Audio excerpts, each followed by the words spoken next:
Okay, so the next thing we're going to do is we're just going to give this a minute to dry.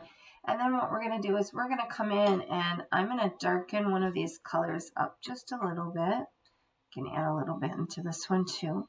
And what I'm going to do here is I'm going to come in and I'm going to add some areas within this where it's just a little bit darker because Mother Nature doesn't have anything perfect, right? So I'm going to come in, I'm going to add in some of these areas.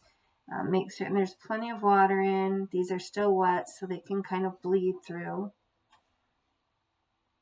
Some areas can be a little bit darker than others.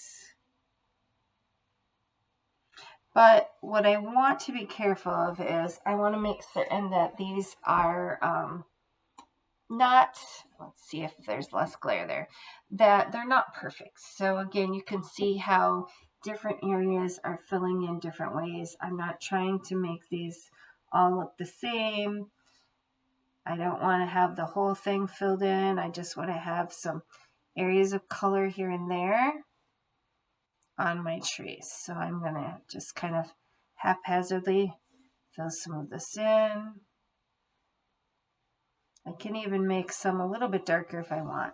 But again, Mother Nature, oh, and then I just hit the side of my desk. Well, if that happens, you can pick some of it up right away. And if not, I'll be turning that part into a branch. Remember, happy accidents. So, add in some of that. I might even come in and add a couple of darker areas in here.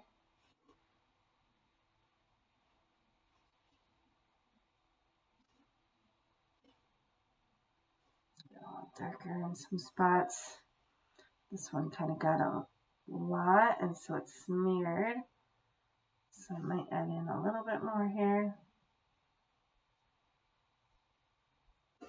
All right, so now that I've got the base of my tree done, I'm then going to clean that brush off and set it aside. And I am going to go ahead and get ready for my details.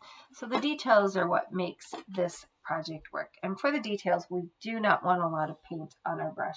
As a matter of fact, you want to keep it fairly dry brush.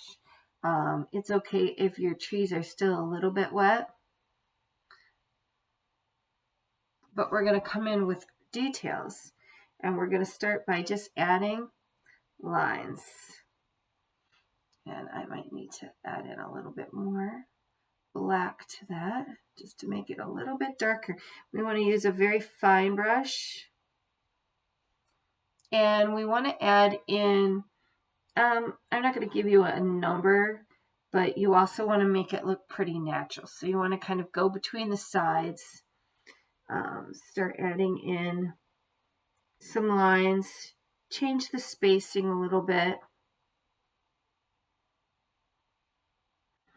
Okay, so there's one tree. So go ahead right now, get your extra colors added, get the black paint ready so you can start on the lines, and I'll show you more in a moment.